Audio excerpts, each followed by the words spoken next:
ਅੱਛਾ ਜੀ, ਗੱਲ ਇਹ ਆ ਵੀ ਅੱਜ ਦੀ ਗੱਲ ਜਿਹੜੀ ਆ ਨਾ, ਇਹ ਤੇ ਗੌਰ ਕਰਨਾ ਹੈ, ਅਮਲ ਨਹੀਂ ਕਰਨਾ। ਤੇ ਜਿਹਨੇ ਅਮਲ ਕਰਨਾ ਉਹਨੇ ਆਪਣੀ ਜ਼ਿੰਮੇਵਾਰੀ ਤੇ ਕਰਨਾ, ਮੇਰੇ ਤੇ ਨਹੀਂ ਪਾਉਣੀ। ਗੱਲ ਇਹ ਆ ਵੀ ਯਾਰ, ਅਕਸਰ ਤੁਸੀਂ ਵੀ ਦੇਖਿਆ ਹੋਣਾ, ਮੈਂ ਵੀ ਦੇਖਿਆ ਸੁਣਿਆ ਵੀ ਆ, ਅਕਸਰ ਔਰਤਾਂ ਆਪਣੇ ਬੰਦਿਆਂ ਨੂੰ ਇਹ ਗੱਲ ਕਹਿੰਦੀਆਂ ਵੀ ਆਪਣੀ ਜੀਂਦੇ ਜੀਂਦੇ ਕੁਛ ਨਾ ਕੁਛ ਬਣਾ ਲਓ ਬੱਚਿਆਂ ਵਾਸਤੇ।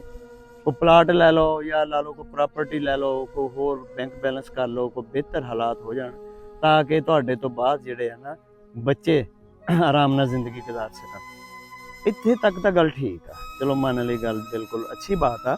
ਪ੍ਰਾਪਰਟੀ ਬਣਾਉਣੀ ਚਾਹੀਦੀ ਆ, ਜਾਇਦਾਦ ਬਣਾਉਣੀ ਚਾਹੀਦੀ ਆ, ਔਰ ਬੱਚਿਆਂ ਦੇ ਆਉਣ ਵਾਲੇ ਵਕਤ ਵਾਸਤੇ ਕੁਛ ਨਾ ਕੁਛ ਸੇਵ ਕਰਨਾ ਚਾਹੀਦਾ, ਇਹ ਤਾਂ ਗੱਲ ਠੀਕ ਆ। ਪਰ ਯਾਰ ਗੱਲ ਇੱਕ ਹੋਰ ਵੀ ਮੇਰੇ ਜ਼ਿਹਨ 'ਚ ਆਉਂਦੀ ਆ, ਉਹ ਮੈਂ ਸੋਚਿਆ, ਬਹੁਤ ਸੋਚਿਆ ਕਿ ਕਿਸੇ ਔਰਤ ਨੇ ਅੱਜ ਤੱਕ ਆਪਣੇ ਬੰਦੇ ਨੂੰ ਇਹ ਗੱਲ ਨਹੀਂ ਕਹੀ ਵੀ ਤੁਸੀਂ ਮੇਰੇ ਜੀਂਦਿਆਂ ਜੀਂਦਿਆਂ ਵਿਆਹ ਕਰਾ ਲਓ, ਕੀ ਪਤਾ ਮੇਰੇ ਮਰਨ ਤੋਂ ਬਾਅਦ ਤੁਹਾਨੂੰ ਕੋਈ ਰੋਟੀ ਦੇਵੇ ਜਾਂ ਨਾ ਦੇਵੇ। ਇਹ ਨਹੀਂ ਗੱਲ ਕਹੀ ਕਿਸੇ ਨੇ ਅੱਜ ਤੱਕ ਔਰਤ ਨੂੰ। ਕਿਉਂਕਿ ਜਦੋਂ ਮਾਰਨਾ ਬੰਦੇ ਨੂੰ ਮਾਰਨਾ ਵੀ ਤੁਹਾਡੇ ਤੋਂ ਬਾਅਦ ਬੱਚਿਆਂ ਦੇ ਕੋਈ ਕੰਮ ਆਊਗੀ, ਇਹ ਨਹੀਂ ਕਹਿਣਾ ਮੇਰੇ ਤੋਂ ਬਾਅਦ ਤੇਰਾ ਕੀ ਬਣੂ। ਇਹ ਤਾਂ ਹਾਲਾਤ ਆ ਦੋਸਤੋ। ਚਲੋ ਖੈਰ, ਇਹਦੇ ਬਾਰੇ